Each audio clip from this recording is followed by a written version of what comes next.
Dans la vidéo précédente, nous avons installé XAMPP sur notre poste et nous allons maintenant voir comment utiliser des CMS comme WordPress ou Joomla, comment les installer dans l'environnement XAMPP. Alors tout d'abord, je peux vérifier si XAMPP est lancé ou pas en ouvrant le panneau de contrôle ou plus simplement en tapant http://localhost dans la barre d'adresse de mon navigateur. Pourquoi? Eh bien, il s'agit d'une adresse locale standard qui me permet de me connecter localement à un serveur qui répond à une requête HTTP, un serveur web donc. Si le serveur est lancé, cette requête aboutit, sinon elle n'aboutit pas. Alors si j'appuie sur Entrée après avoir tapé cette adresse et que la connexion échoue, c'est tout simplement que XAMPP n'est pas lancé, le serveur web tout du moins. Je vais donc lancer XAMPP, je peux pour cela double-cliquer sur l'icône XAMPP qui a été ajoutée à mon bureau, et le panneau de contrôle XAMPP apparaît. Alors, je démarre Apache en appuyant sur le bouton Start. Apache est maintenant démarré, et je peux le vérifier en allant rafraîchir la page à l'adresse localhost dans mon navigateur. C'est la page XAMPP qui est affichée par défaut. Cela signifie que le serveur Apache lancé, la connexion entre le navigateur et le serveur a bien été réalisée. Je remarque en bas à gauche des outils, dont phpMyAdmin. Au clic, phpMyAdmin, qui est un script PHP, se charge, mais je remarque des messages d'erreur.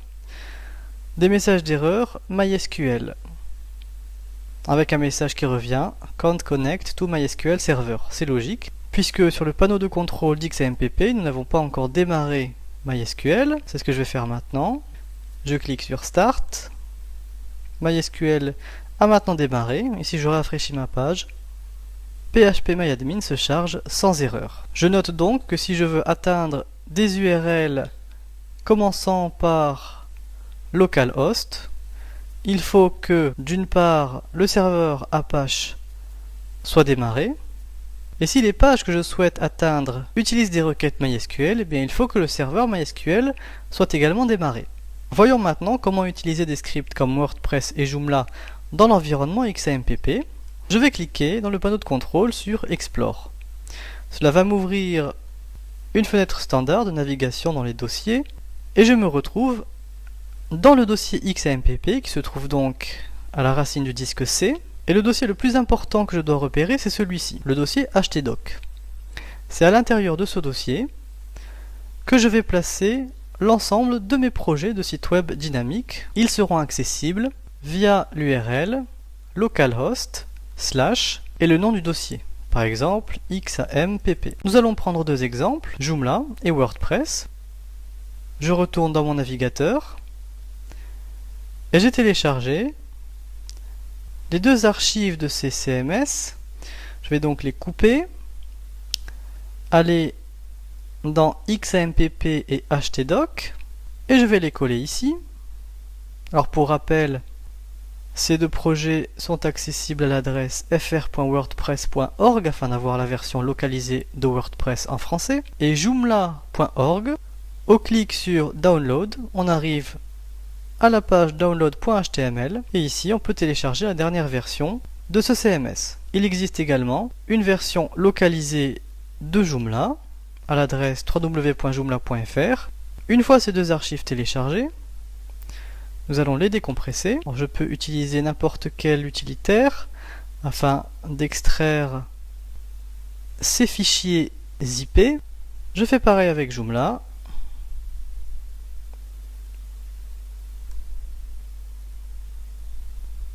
Les fichiers de Joomla sont plus nombreux que ceux de WordPress. Reste qu'il s'agit de deux CMS programmés en PHP qui utilisent des bases de données MySQL.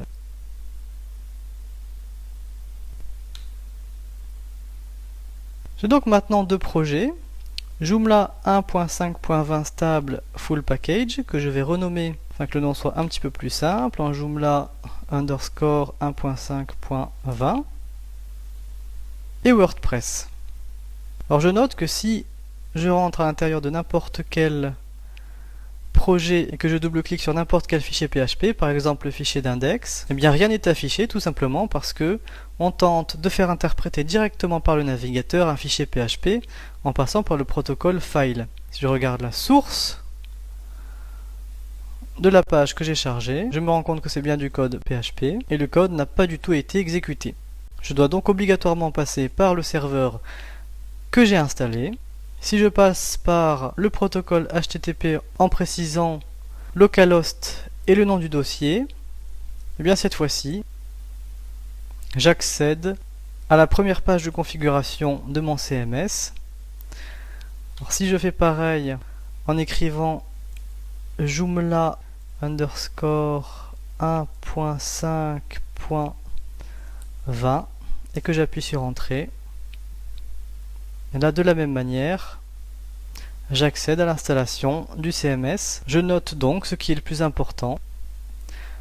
Mes projets doivent impérativement se trouver à l'intérieur du dossier htdoc qui lui-même se trouve dans le dossier d'installation d'XAMPP.